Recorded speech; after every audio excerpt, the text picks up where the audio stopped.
और अब खबरों को देखेंगे विस्तार के साथ। बुरहानपुर जिले में कांग्रेस के बैंक खातों पर प्रतिबंध लगाने के खिलाफ बुरहानपुर कांग्रेस पार्टी ने आयकर विभाग कार्यालय के सामने विरोध प्रदर्शन किया।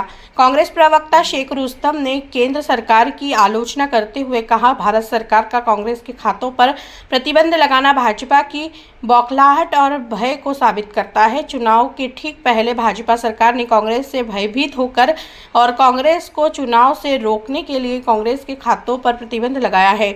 हकीकत यह है कि बैंक के खातों में कांग्रेस के पास क्राउड फंडिंग और उसके कार्यकर्ताओं से जुटाया हुआ पैसा है, लेकिन भाजपा के पास इलेक्टोरल फंड से एकत्रित हुआ धन भ्रष्टाचार और काली कमाई से आया हुआ धन है। इसलिए भाजपा सरकार ने इसे सूचना के अधिकार अधिनियम से दूर रखा है, जबकि देश के नागरिकों को, मतदाताओं को यह जानने का अधिकार है कि किसी भी राजनीतिक दल के पास सोर्स ऑफ इनकम क्या है। बीते दिनों उच्चतम न्यायालय के आदेश से यह साबित हो गया है कि इलेक्टोरल बॉन्ड असंवैधानिक है। हमारे नेता राहुल गांधी ने बहुत पहले ही यह भविष्यवाणी कर दी थी कि इलेक्टोरल बॉन्ड भाजपा के लिए भ्रष्टाचार और काली कमाई से धन जुटाना का माध्यम बनेगा, और आज सुप्रीम कोर्ट के आदेश के बाद यह साबित भी हुआ है की आवाज़ दबाने का काम भारतीय जनता पार्टी कर रही है। इसी के चलते आज मतलब देश के अंदर, पूरे देश के अंदर बगैर किसी वैध कारण के कांग्रेस के, यूथ कांग्रेस के, NSUI के, कांग्रेस की जितनी संस्थाएं हमारी प्रमुख संस्था है, उनके खाते फ्रीज कर दिए गए और भारतीय जनता पार्टी अपने अवैध धन का पूरा उपयोग पूरी ताकत से कर रही है। हम लोगों को लोकसभा चुनाव के सामने और सामने होने की वजह से, ताकि हम लोग उसका खर्च नहीं कर पाए अच्छे तरीके से, हमारा जो है हमारे खाते फ्री कर दिया। उसके खिलाफ आज हमारा पूरा देशव्यापी, प्रदेशव्यापी जो है इनकम टैक्स ऑफिसर के सामने हमारा धरना। बुरहानपुर के कलेक्टर कार्यालय में शनिवार को कलेक्टर भव्या मित्तल ने राष्ट्रीय ग्रामीण आजीविका मिशन के अफसरों की बैठक ली। महिला समूहों के संगठन एवं बैंकिंग कार्य में लापरवाही बरतने पर कलेक्टर ने अफसरों को फटकार लगाते हुए समय सीमा में कार्य पूरा करने के निर्देश दिए। कलेक्टर ने राष्ट्रीय ग्रामीण आजीविका मिशन की प्रबंधक को निर्देश देते हुए कहा कि जो अफसर कर्मचारी कार्य नहीं कर रहे हैं उनका वेतन काटा जाए, साथ ही अफसरों को नौकरी से भी निकालने की भी चेतावनी दी।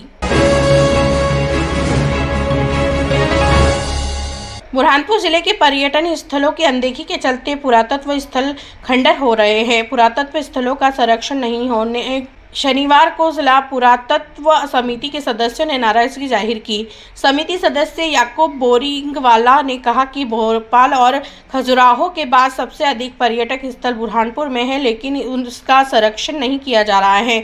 शहर से लगी सीमाओं से लगे पर्यटन स्थल अब खंडर होते जा रहे हैं, जो गिरने की स्थिति में आ रहे हैं, लेकिन प्रशासन द्वारा ध्यान नहीं दिया जा रहा है। प्रशासन से मांग करते हैं कि पर्यटन स्थलों का संरक्षण किया जाए, जिसकी मांग जिला पुरातत्व समिति में भी उठाई जाएगी।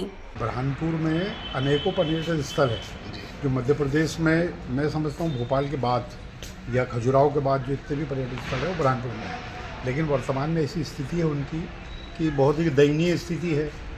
कहीं साफ़ सफाई नहीं होती, अप्रोच रोड नहीं है, और सबसे बड़ी महत्वपूर्ण बात तो ये है कि हम बुरहानपुर में 20 और 21 तारीख को केला महोत्सव मनाने जा रहे हैं, जिसमें पूरे मध्य प्रदेश के लोग आएंगे।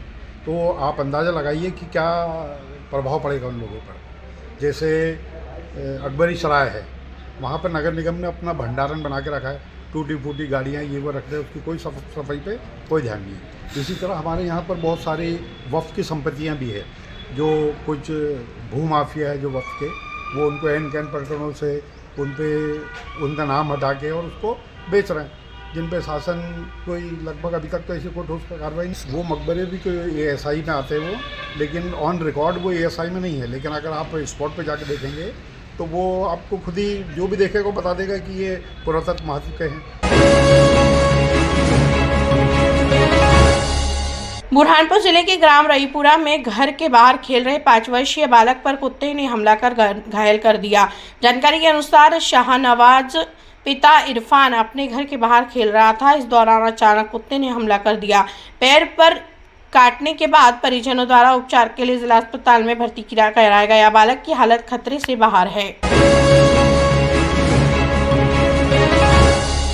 बुरहानपुर की शासकीय सुभाष उत्कृष्ट विद्यालय में शनिवार को बोर्ड परीक्षा के साथ अब लोकल बोर्ड की प्रैक्टिकल परीक्षाएं भी शुरू हो गई है। प्राचार्य परवीन हुसैन ने बताया कि विज्ञान के परीक्षार्थियों की लिखित एवं प्रैक्टिकल की परीक्षाएं आयोजित की गई, जिसमें कक्षा 11वीं के विद्यार्थी शामिल हुए।